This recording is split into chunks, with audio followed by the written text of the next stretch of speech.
TDP అధినేత చంద్రబాబు టార్గెట్గా విమర్శల జడివాన కురిపించారు వైసీపీ మంత్రులు. చంద్రబాబు దళిత వ్యతిరేకి అన్నారు ఆదిమూలపు సురేష్. రైతులకు చంద్రబాబు చేసిందేమీ లేదని కౌంటర్ ఇచ్చారు కారుమూరి నాగేశ్వరరావు. పులిచింతల నిర్వాసితులను చంద్రబాబు ప్రభుత్వం ఏనాడు పట్టించుకోలేదన్నారు అంబటి.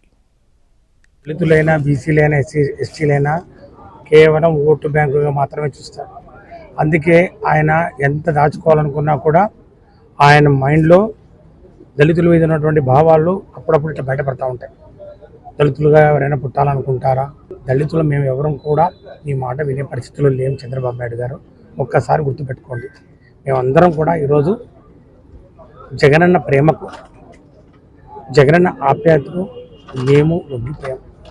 మేము ఆయన మా మీద చూపిస్తున్నటువంటి ప్రేమ అభిమానాలకు మేము జన్మలకు ఆయనకు రుణపడి ఉంటాం. నీకు సిగ్గు సేవ పొందాలని అడుగుతున్నాను.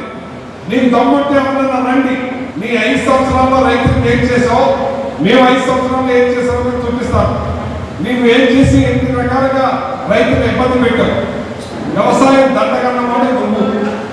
నీ ఇష్టాచారంగా అప్పుడు ఇలాంటి వర్షాలు వచ్చినప్పుడు ధాన్యాన్ని దళారీ ద్వారా 800కి 900 కొని రైతులు నట్టి తీసేవాడు.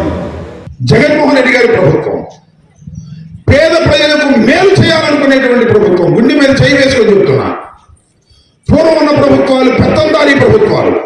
ఇందాక జేసీ గారు మాట చెప్పారు.